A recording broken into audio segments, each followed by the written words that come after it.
फातिमा की रानी माँ, प्रभु यीशु की माँ, आसरा तू ही है माँ।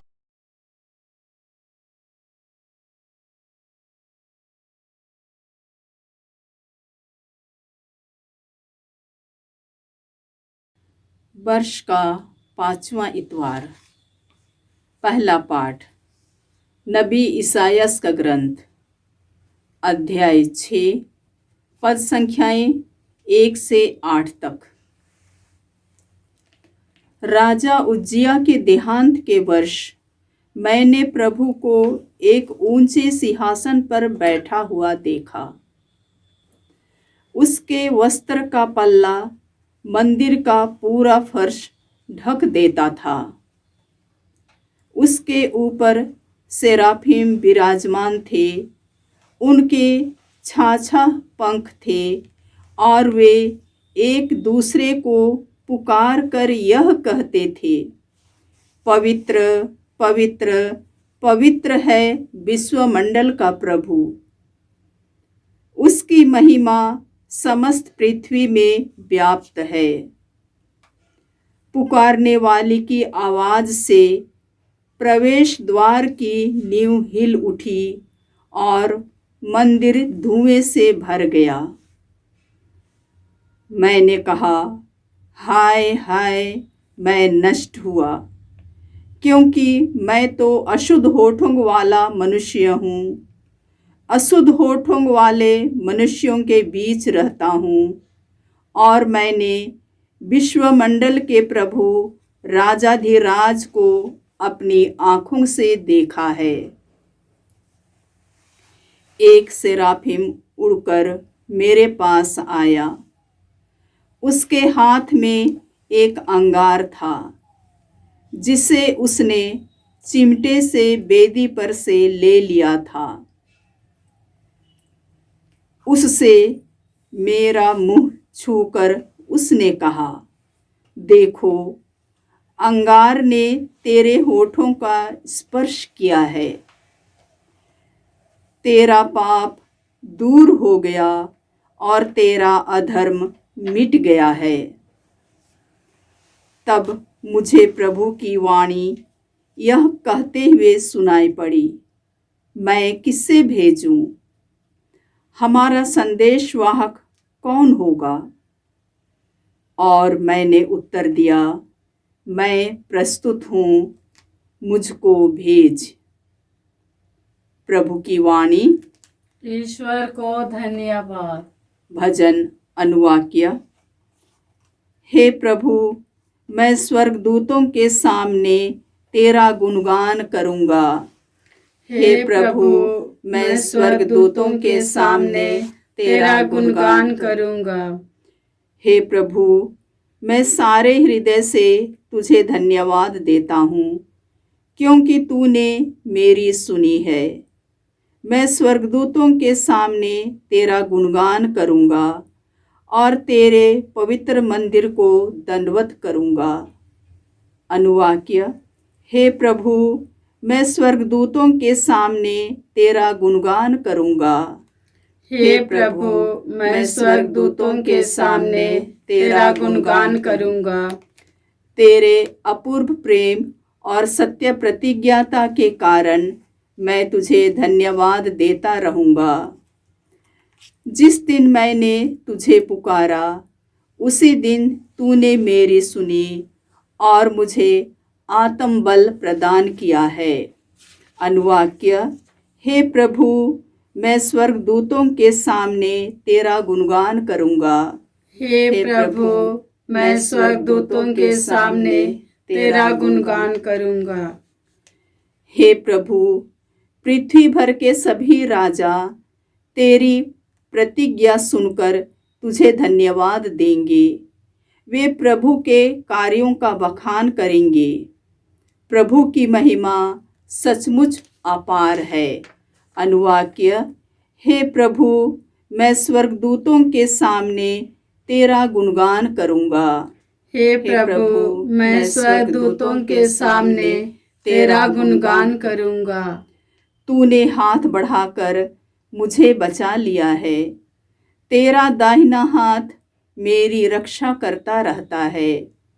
हे प्रभु, तेरा प्रेम चिरस्थायी है। अपनी सृष्टि को सुरक्षित रखने की कृपा कर। अनुवाक्य: हे प्रभु, मैं स्वर्गदूतों के सामने तेरा गुणगान करूँगा। हे प्रभु, मैं स्वर्गदूतों के सामने तेरा गुणगान करूँगा। दूसरा पाठ कुरिन्थियों के नाम संत पौलुस का पहला पत्र, अध्याय 15 पद संख्याएं 1 से 11 तक। भाइयों, मैं आप लोगों को उस सुसमाचार का स्मरण दिलाना चाहता हूँ जिसका प्रचार मैंने आपके बीच किया, जिसे आपने ग्रहण किया, जिसमें आप दृढ़ बने रहते हैं, और यदि आप उसे उसी रूप में बनाए रखेंगे जिस रूप में मैंने उसे आपको सुनाया था, तो उसके द्वारा आपको मुक्ति मिलेगी। नहीं तो आपका विश्वास व्यर्थ होगा। जो शिक्षा मुझे मिली थी वही मैंने सबसे पहले आप लोगों को सुनाई। वह इस प्रकार है, मसीह हमारे पापों के प्रायश्चित के लिए मर गए, जैसा कि धर्म ग्रंथ में लिखा है। वह कब्र में रखे गए और तीसरे दिन जी उठे, जैसा कि धर्म ग्रंथ में लिखा है। वह कैफस को और बाद में 12 को दिखाई दिए। फिर वह एक ही समय 500 से अधिक भाइयों को दिखाई दिए। उनमें से अधिकांश आज भी जीवित हैं, यद्यपि कुछ मर गए हैं। बाद में वह याकूब को और फिर सब प्रेरितों को दिखाई दिए। सबों के बाद वह मुझे भी, मानो ठीक समय से पीछे जन्मे को दिखाई दिए। मैं प्रेरितों में सबसे छोटा हूँ। सच पूछिए तो मैं प्रेरित कहलाने योग्य भी नहीं, क्योंकि मैंने ईश्वर की कलीसिया पर अत्याचार किया था। मैं जो कुछ भी हूँ ईश्वर की कृपा से हूँ, और जो कृपा मुझे उससे मिली वह व्यर्थ नहीं हुई। मैंने उन सब से अधिक परिश्रम किया है। मैंने नहीं, बल्कि ईश्वर की कृपा ने जो मुझ में विद्यमान है। खैर, चाहे मैं हूँ चाहे वो हो, हम वही शिक्षा देते हैं और उसी पर आप लोगों ने विश्वास किया। प्रभु की वाणी। ईश्वर को धन्यवाद। जय घोष। Hallelujah, hallelujah. हे प्रभु, तेरी शिक्षा ही सत्य है। हमें सत्य की सेवा में समर्पित कर। हालेलुया। प्रभु आप लोगों के साथ हो और आपकी आत्मा के संत साथ। लूकस के अनुसार प्रभु यीशु ख्रिस्त का पवित्र सुसमाचार। हे प्रभु, तेरी महिमा हो। अध्याय 5 पद संख्याएं 1 से 11। एक दिन यीशु गेनेसरेत के झील के पास थे। लोग ईश्वर का वचन सुनने के लिए उन पर गिरे पड़ते थे। उस समय उन्होंने झील के किनारे लगी 2 नावों को देखा। मछुए उन पर से उतरकर जाल धो रहे थे। यीशु ने सीमोन की नाव पर चढ़कर उसे किनारे से कुछ दूर चलने के लिए कहा। उसके बाद वह नाव पर बैठकर जनता को शिक्षा देने लगे। उपदेश समाप्त करने के बाद उन्होंने सीमोन से कहा, नाव को गहरे पानी में ले चलो और मछलियां पकड़ने के लिए अपने जाल डालो। सीमोन ने उत्तर दिया, गुरुवर, रात भर मेहनत करने पर भी हम कुछ नहीं पकड़ सके, परंतु आपके कहने पर मैं जाल डालूंगा। ऐसा करने पर बहुत अधिक मछलियां फंस गई और उनका जाल फटने को हो गया। और दूसरी नाव के अपने साथियों को इशारा किया कि आकर हमारी मदद करो। वे आए और उन्होंने दोनों नावों को मछलियों से इतना भर लिया कि नावें डूबने को हो गई। यह देखकर सीमोन ने यीशु के चरणों पर गिरकर कहा, प्रभु, मेरे पास से चले जाइए, मैं तो पापी मनुष्य हूँ। मछलियों के जाल में फंसने के कारण वह उसका साथी विस्मित हो गए। यही दशा याकूब और योहन की भी हुई। ये जबेदी के बेटे और सीमोन के साझेदार थे। यीशु ने सीमोन से कहा, डरो मत, अब से तुम मनुष्यों को पकड़ा करोगे। वे नावों को किनारे लगाकर और सब कुछ छोड़कर यीशु के पीछे हो लिए। यह प्रभु का सुसमाचार है। हे क्रिस्त, तेरी स्तुति हो। क्रिस्त में प्यारे भाइयों और बहनों, आज के पहले पाठ में नबी ईसायास ईश्वर की महिमा उनको दर्शन को देखता है। वह भयभीत भी हो जाता है और ईश्वर से प्रार्थना करता है कि हे प्रभु, हाय इस पापी मनुष्य ने तेरे पवित्रता को देखा है, परंतु जो हृदय से पश्चातापी होते हैं, विनम्र हो जाते हैं, ईश्वर उन पर दया करता है। ईश्वर उन्हें बुलाता है और मिशन कार्य में एक कर लेता है। ईश्वर हमको भी बुलाया है, लेकिन उसकी वाणी को सुन नहीं पाते हैं।